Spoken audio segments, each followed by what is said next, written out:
So it looks like we're getting a new wave of Marvel Legends, and the build-a-figure for this wave is the controller. Be sure you stick around, soulmates, until the end so we can figure out, is the build-a-figure for this wave any good, or is he not really worth the sum of his parts? If you support what I do, please click subscribe and hit the bell for notifications so you don't miss a single video of mine when it comes out. And if you want to hang out with me and my soulmates, I stream live on YouTube Fridays at 6 PM Eastern Standard Time. We're going to play some superhero games, and I would love to see you. And if you'd like to support the channel even more, we now have memberships. Feel free to take a look at our perks and see what they're all about. The first action figure I want to look at in this wave is Iron Man, who's based on one of Alex Ross's more recent designs. This one is really good. I think that all the details on this one look really spot on. The accessories are a little lackluster because it's the same old thing that we've seen before, and it would be nice to see some sort of other effect included with Iron Man.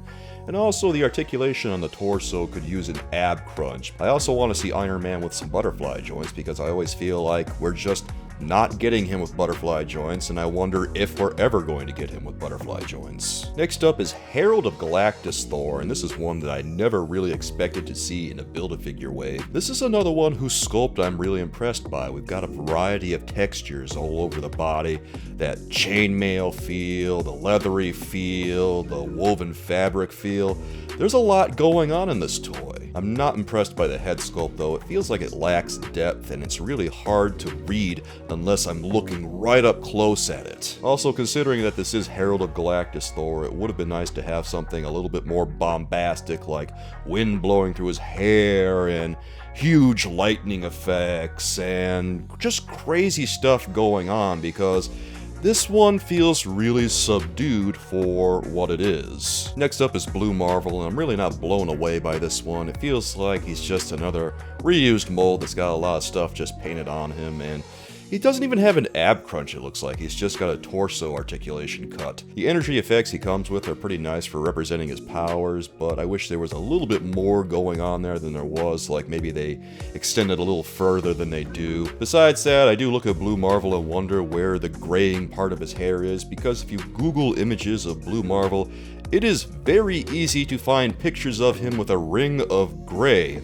around the sides and back of his head, so why they didn't do that here, I don't know. It doesn't appear to be the most accurate. He also comes with a set of extra hands, and that's nice, but overall this package is a little underwhelming for 25 bucks. And now we get to the first of two women action figures for the wave, which is really nice, but this is not a very good action figure because it just reuses the same lady body sculpt that we've seen time and time again, and it's really boring, and all they've really done is added a couple of holsters to her waist and a new head sculpt, and it doesn't seem like there's all that much else going on here. It's really, really underwhelming. Her boots are painted on, no great surprise there, and of course, it looks cheap. It always looks cheap when they do that. On the bright side, the gloves that go up Madam Hydra's arms, at least they have a little bit of texture at the top there to indicate that they are a separate piece from her arms. Unfortunately, the body on this one is just really, really bad, and it doesn't capture any of the voluptuousness of Madam Hydra. Also, the accessories are a little bit questionable. It's nice that she comes with a couple of pistols, but where's her whip? And also her hair feels like it's a little too light.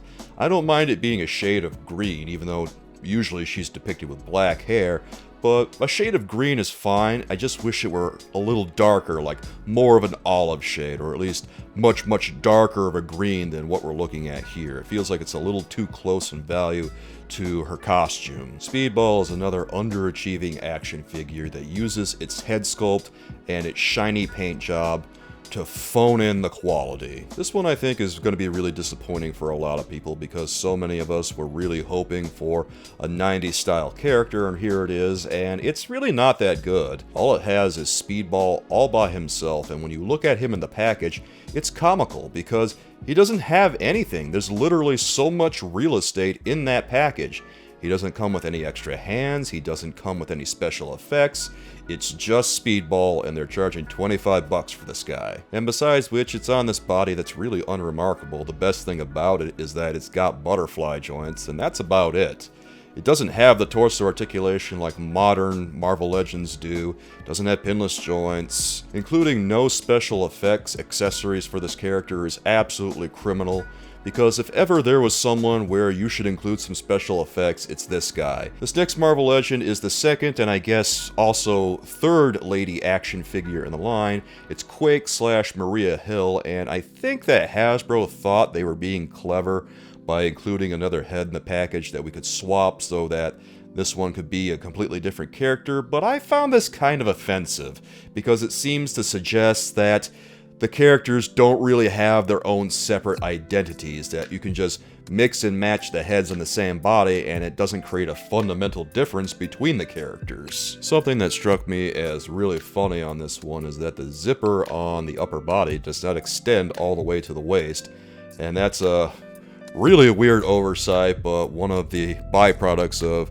recycling so many of your molds. You kind of just pass the buck along and forget the buck was there, like this action figure. The penultimate action figure in this wave is the US Agent, and this one looks like it's just a Cap Wolf repaint from the Red Onslaught wave with a new head. I know that they love to reuse Captain America molds for the US Agent because of the way that the US Agent is designed, but I feel like the designs on the US Agent's torso should really be sculpted on instead of just printed on there, painted on there. It's very lazy looking, I hate it. And how in the world are we still using a mold like this that doesn't have butterfly joints at a $25 price tag? And of course, the last action figure in the wave is the Build-A-Figure, the Controller. Is the Controller worth the sum of his parts? Well, guys, this one is a retool of Thanos, the Deluxe Thanos. They have changed some things on the controller though. His gloves and his boots are different sculpts. Also, very notably, his body doesn't have the same straps that Thanos has on his own body. Conspicuously, they left the ridges on his trunks.